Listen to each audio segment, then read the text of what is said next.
Hello every one, welcome back to my YouTube channel. ഇന്ന് നമ്മൾ നോക്കാൻ പോകുന്നത് +1 ഹിസ്റ്ററിയിലെ സെക്കൻഡ് ചാപ്റ്റർ ആയിട്ടുള്ള എഴുത്തുവിദ്യയും നഗരജീവിതവും.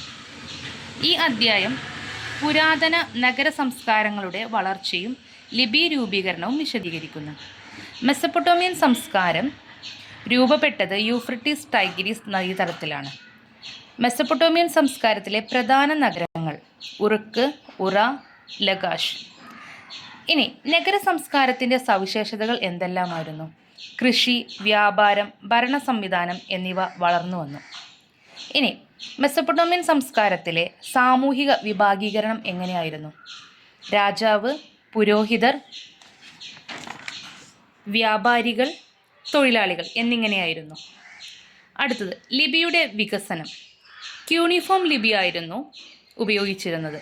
മണ്ണ് ഫലകങ്ങളിൽ എഴുതിയിരുന്നു അവർ. ലിപി ആദ്യം വ്യാപാര ആവശ്യങ്ങൾക്കായി ഉപയോഗിച്ചു. പിന്നീട് നിയമം, സാഹിത്യം, ചരിത്രം എന്നിവ രേഖപ്പെടുത്തി. വിദ്യാഭ്യാസവും രേഖപ്പെടുത്തലും ആരംഭിച്ചു. അടുത്തത് സാമ്പത്തിക ജീവിതം. എങ്ങനെയായിരുന്നു മെസപ്പൊട്ടോമിയൻ സംസ്കാരത്തിലെ സാമ്പത്തിക ജീവിതം? കൃഷിയായിരുന്നു പ്രധാന തൊഴിൽ. ജലസേചന സംവിധാനം വികസിച്ചു. ദൂരം വ്യാപാര ബന്ധങ്ങൾ ഉണ്ടായി. ഭരണവും സമൂഹവും. പരമോന്നത പരമാധികാരം രാജാവിനായിരുന്നു. പിന്നീട് പുരോഹിതർ എന്ന് പറയുന്നത് മതപരമായ നിയന്ത്രണത്തിന്. വ്യാപാരികൾ വ്യാപാര വളർച്ചയ്ക്ക് വേണ്ടിയിട്ട്. സാധാരണ ജനങ്ങൾ കൃഷിയും തൊഴിലും. അടുത്തത് നിയമവ്യവസ്ഥ. മെസപ്പൊട്ടോമിയൻ സംസ്കാരത്തിലെ നിയമവ്യവസ്ഥ എന്തായിരുന്നു? ഹമ്മുറാബി നിയമക്കോഡായിരുന്നു. നിയമങ്ങൾ എഴുതി പ്രഖ്യാപിച്ചു. ശിക്ഷകൾ കർശനമാക്കി. ഇത്രയാണ് നമ്മുടെ രണ്ടാമത്തെ ചാപ്റ്ററിലെ പ്രധാനപ്പെട്ട പോയിന്റ്സ്.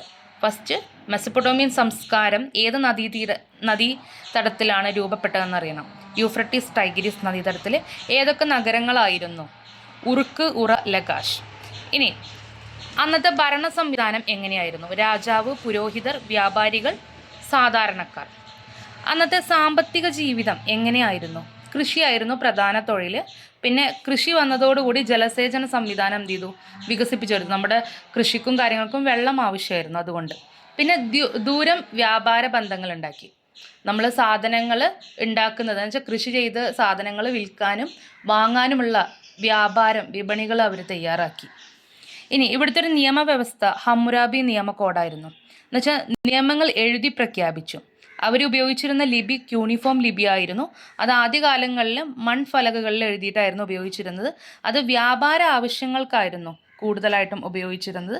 പിന്നീട് സാഹിത്യം, നിയമം, ചരിത്രം എന്നിവയിൽ അവർ രേഖപ്പെടുത്തി. ഇതുവഴി വിദ്യാഭ്യാസത്തിനും അവർ ഉപയോഗിക്കേണ്ടായി. എഴുത്തും വായനയൊക്കെ അവർ ക്യൂണിഫോം ലിപിയിലൂടെ ആയിരുന്നു അവരുടെ എഴുത്ത് വന്നിരുന്നത്. ഇനി ഹമ്മുറാബി നിയമക്കോഡിൻ്റെ പ്രത്യേകത എന്ന് വെച്ചാൽ നിയമങ്ങൾ എഴുതി പ്രഖ്യാപിച്ചു. ശിക്ഷകൾ കർശനമാക്കിയിരുന്നു. ഈ അധ്യായത്തിലെ പ്രധാന പോയിന്റ്സ്: മെസപ്പൊട്ടോമിയ നാഗരികതയുടെ ജന്മസ്ഥലമാണ് മെസപ്പൊട്ടോമിയ. ക്യൂണിഫോം ലിപിയുടെ പ്രാധാന്യം അറിഞ്ഞിരിക്കണം. ഹമ്മുറാബി നിയമങ്ങൾ അറിഞ്ഞിരിക്കണം. നഗര ജീവിതത്തിൻ്റെ സവിശേഷതകളും നമ്മൾ അറിഞ്ഞിരിക്കണം. ഇത്രയാണ് പ്രധാനപ്പെട്ട points. Thank you for watching. Thank you so much.